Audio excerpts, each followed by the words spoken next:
Get ready for the dictation in 3, 2, 1, start.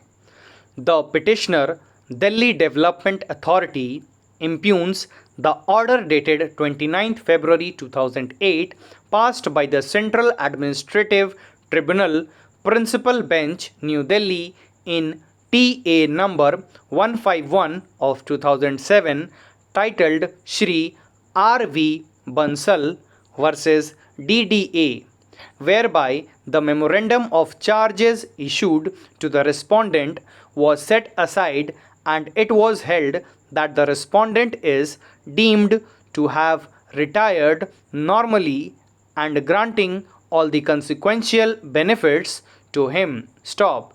The respondent had filed a writ petition before this court claiming that the charge sheet issued to him and the proposed inquiry against him was illegal. Stop. The respondent was an assistant engineer. Stop. He has since retired after attaining the age of superannuation. Stop. The respondent was originally appointed with Municipal Corporation of Delhi and later on came to Delhi Development Authority and was promoted as an assistant engineer in 1982. Stop.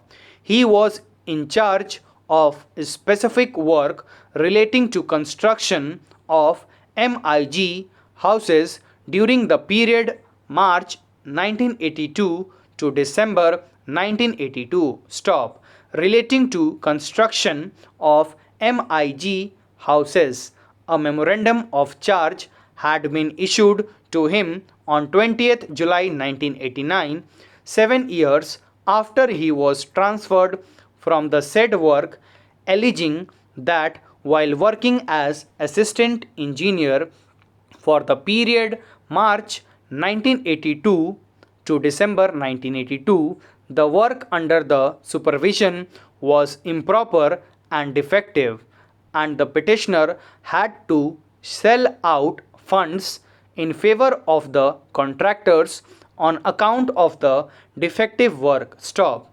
Though the respondent filed a prompt reply, but no further proceedings had been initiated against the respondent till 1992. Stop.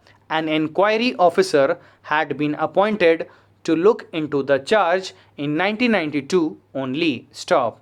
This has not been disputed that the chief engineer had submitted his finding in respect of alleged defective work on March 5th, 1983 and on 27th July 1983. An explanation was called for the respondent, which was promptly replied by him. Stop. Learned counsel for the petitioner has filed an affidavit of Shri Alok Swarup, director, stipulating that considering the findings on 3rd February 1984, the matter was referred to the Vigilance Commission.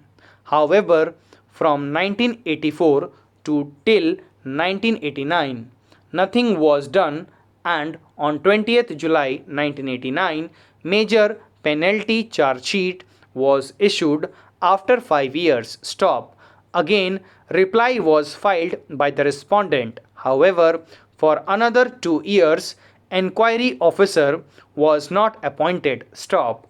On 10th January 1992, an officer of CVC was appointed as an investigating officer, and thereafter different investigating officers were appointed from the affidavit filed by the petitioner.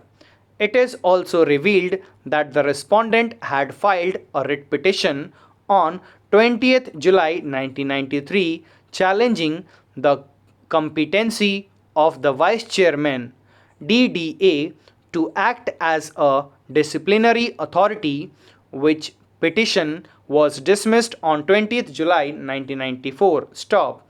In another petition filed by the respondent by order dated 14th December 1993, the petitioner was allowed to continue with the inquiry. However, petitioner was directed not to pass the final order. Stop. The tribunal has considered these facts and relying on the precedents of the Supreme Court and the fact that no proper explanation has been given by the petitioner for the delay in initiating the inquiry against the respondent has quashed the proceedings. Stop.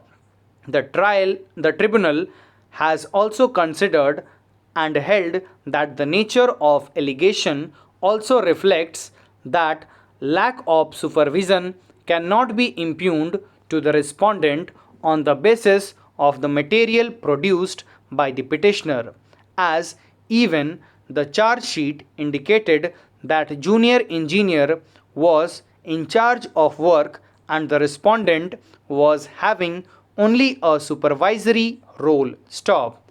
Learned counsel for the petitioner is unable to give any cogent reason for delay. Stop. Even the additional affidavit does not explain the delay except giving various dates on which the actions were taken by the petitioner. Stop. Thank you.